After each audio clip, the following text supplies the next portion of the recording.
Então, se queremos ser cartas para o novo mundo, e se a igreja quer ser carta para o novo mundo, nós vamos precisar atualizar a Escritura, e vamos ter que fazer essa atualização e ter essa coragem. Seitas surgirão, feitiçaria florescerá, falsos mestres se infiltrarão na igreja, a Bíblia será objeto de ataques. O diabo quer que duvidemos da Bíblia, e se ele conseguir nos desviar, por pouco que seja, das Escrituras, ele terá ganho uma grande vitória, porque a Bíblia é nossa autoridade. Jamais permita que alguém o desvie deste livro, e creia nele, de capa a capa.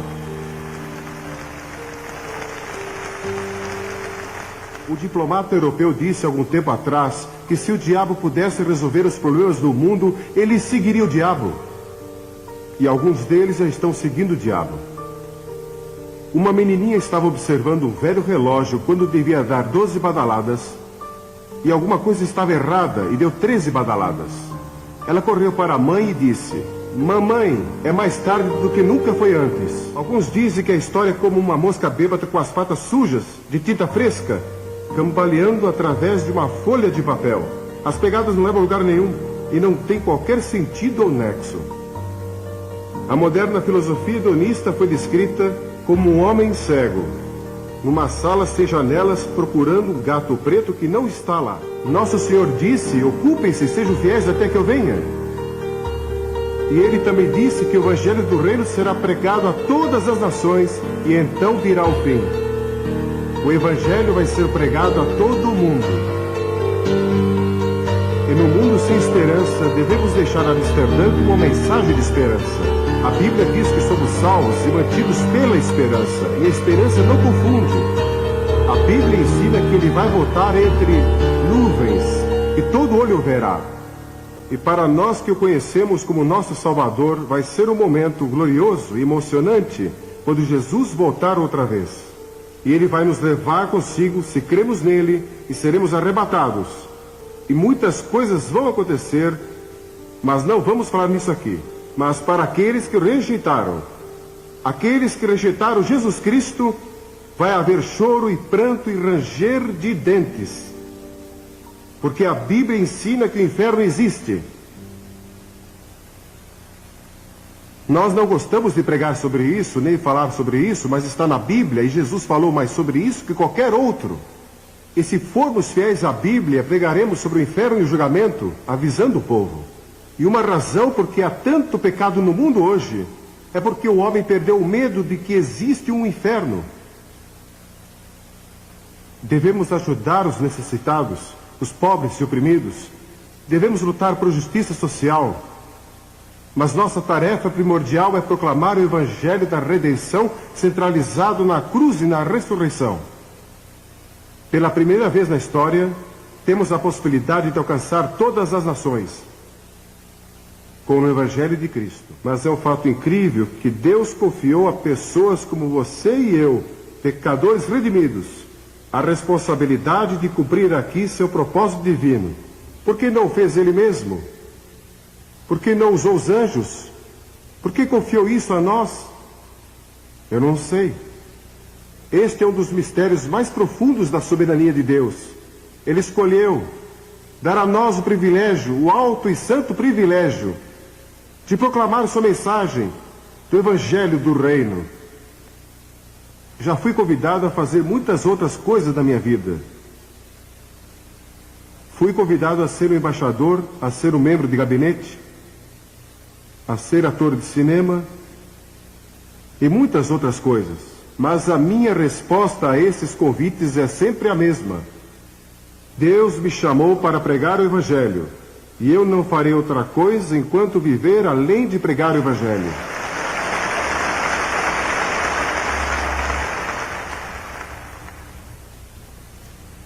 Ele quer que proclamemos a mensagem do Evangelho do Reino. E isso quer dizer que o que estamos fazendo aqui em Amsterdã é mais importante do que o que estão fazendo nas Nações Unidas.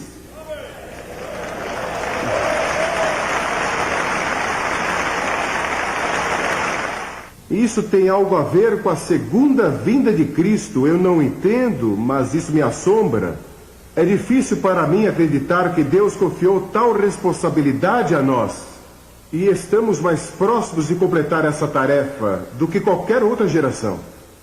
Para a igreja de Filadélfia, ele escreveu: conheço as tuas obras, eis que tenho posto diante de ti uma porta aberta, a qual ninguém pode fechar.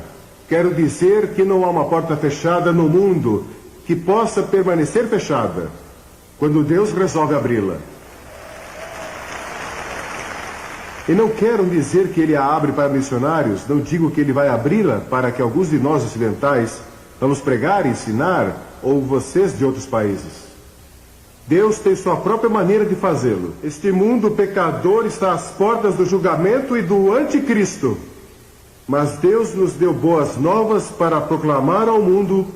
Para estes últimos dias, Ele nos deu poder espiritual e os recursos para levar o Evangelho ao mundo todo.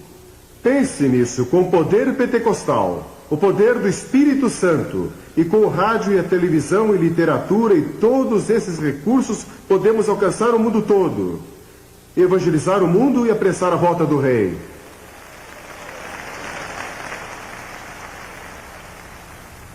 Para o evangelista, vai ser uma vida perigosa. Vai ser uma vida solitária para vocês e suas famílias, em muitas áreas. Vai ser uma vida quebrantada, o evangelista chora pelos perdidos. Talvez tenha que viver em fraqueza, como muitos evangelistas. Muitos evangelistas que são fiéis a Deus, nunca foram muito saudáveis. Mas Deus sempre os sustenta. Eu não sei as respostas a muitos dos problemas políticos deste mundo.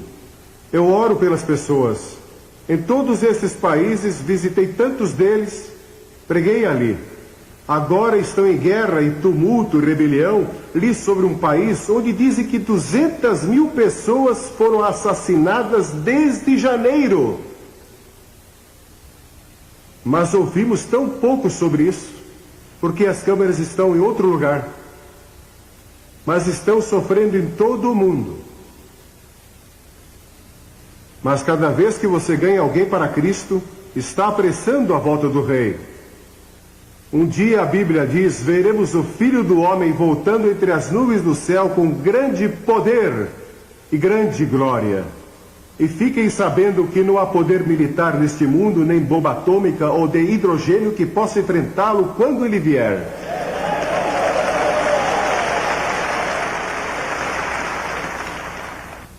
Um anjo é mais poderoso que todas as forças militares que possamos reunir neste planeta. E Deus tem milhares deles. E um dia virão com ele. Eu ouço os 4 cavaleiros, estão a caminho. Esses 4 cavaleiros, posso ouvi-los galopando. Escrevi um livro sobre isso há alguns anos. E vocês sabiam, isso é interessante, esse livro foi impresso na União Soviética, com a permissão das autoridades. Mas os 4 cavaleiros vêm vindo e Jesus está para voltar, e Jesus vai reinar. O rei George II da Inglaterra viveu em 1743 e ele foi ao teatro Covent Garden, em Londres, e ouviu pela primeira vez o Messias de Handel apresentado ali. E o rei assistiu. E quando ele ouviu o coro do Aleluia e ouviu as palavras Rei dos Reis, Senhor dos Senhores, Aleluia, Aleluia, ele vai reinar por toda a eternidade, o rei se levantou. E toda a audiência se levantou. E o rei disse: como posso ficar sentado na presença daquele que é o Rei dos Reis?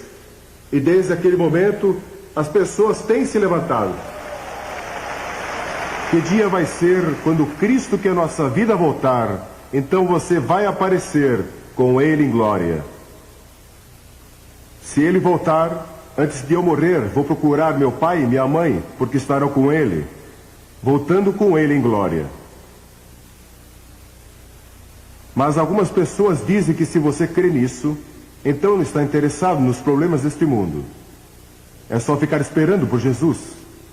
Mas não é isso que Ele ensina.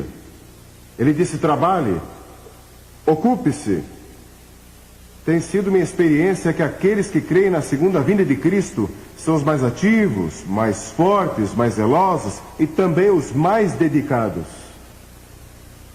Somente nas epístolas podemos encontrar 22 passagens que falam de pureza, paciência, serviço e boas obras à luz da vinda de Cristo. Sim, o Rei vai voltar. E durante esta conferência, temos ouvido o clamor do mundo. Este é o mundo que clama por liberdade, clama por integridade, clama por liberação. Joel diz que multidões estão no vale da decisão porque o dia do Senhor se aproxima. E até Jesus voltar, devemos obedecer à grande comissão. A seara, na verdade, é abundante, mas os obreiros são poucos. Orai, portanto, que o Senhor da seara mande trabalhadores para a sua seara. E acontecerá que todo aquele que invocar o nome do Senhor, ele será salvo. Vamos levar pessoas a invocar o nome do Senhor em todo o mundo. Quero fazer-lhes uma pergunta. Eu creio que há pessoas aqui hoje. Vocês vieram aqui a esta conferência e não têm certeza qual é o seu relacionamento com Cristo. Você não tem certeza se realmente é salvo. Tem algumas dúvidas a respeito? Não saia deste recinto aqui hoje sem resolver isso. Tenha certeza. Conheci muitos pastores e conheci muitos evangelistas que no fundo do seu coração não tinham certeza de seu relacionamento com Cristo. E alguns aqui. Quero fazer-lhes esta pergunta. O que você faria se soubesse que Cristo vai voltar em 1 minuto e fosse o único a saber disso? Você cairia de joelhos, clamando por misericórdia, compreendendo que nunca realmente o conheceu? Imagine que fosse 45 segundos. E há muitas pessoas a quem você deixou de testemunhar e o sangue delas está em suas mãos. Ou se você fosse o único a saber que Cristo vai voltar em 30 segundos, você correria pelas ruas gritando a plenos pulmões: Jesus está voltando, arrependam-se e creiam, arrependam-se e creiam. Ou se tivesse 20 segundos e compreendesse que não viveu uma vida santa, não está pronto para encontrar a Cristo e você está desesperado. 10 segundos. 9, 8, 7, 5, 4, 2, 1, e não está preparado. Você pode se preparar hoje. Vai chegar o dia quando todos os nossos sonhos e esperanças se realizarão e Deus vai limpar as lágrimas de todos os olhos, e não haverá mais morte, nem tristeza, nem pranto, nem haverá mais dor, porque todas as coisas velhas terão passado. Sim, vou encontrar você no céu, se você conhece a Cristo. Vou ver você no céu e sei que vou para lá. Nunca tive dúvida a respeito. Sabe por quê? Porque se minha salvação dependesse de Billy Graham, eu estaria perdido. Mas depende do Senhor Jesus Cristo e do que Ele fez na cruz e da sua ressurreição. Tudo está nele. Porque pela graça somos salvos mediante a fé, e isso não vem de vós, é um dom de Deus, não de obras, para que ninguém se glorie. Se você conseguisse salvar a si mesmo, você andaria pelo céu dizendo: vejam, consegui chegar aqui sem a ajuda de ninguém. Mas o que você tem que fazer é chegar diante de Deus e dizer: Deus, tem misericórdia de mim. Venha até a cruz. A graça de Deus vai alcançar você, não importa onde você esteja. Milhões hoje estão crendo em mensagens falsas. Nós temos a mensagem verdadeira, a palavra de Deus, o Evangelho de Jesus Cristo, mas nós cremos nele. Acreditamos nele.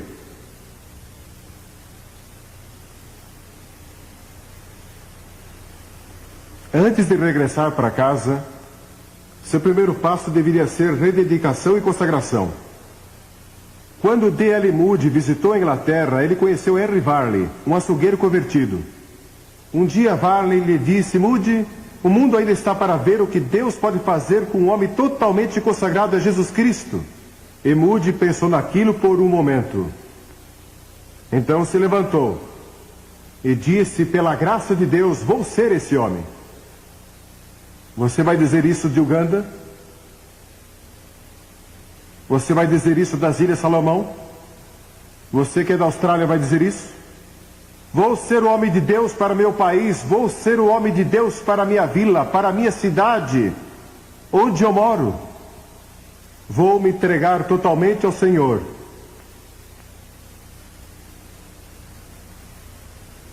Você já fez isso? Vou pedir que todos curvem a cabeça em oração.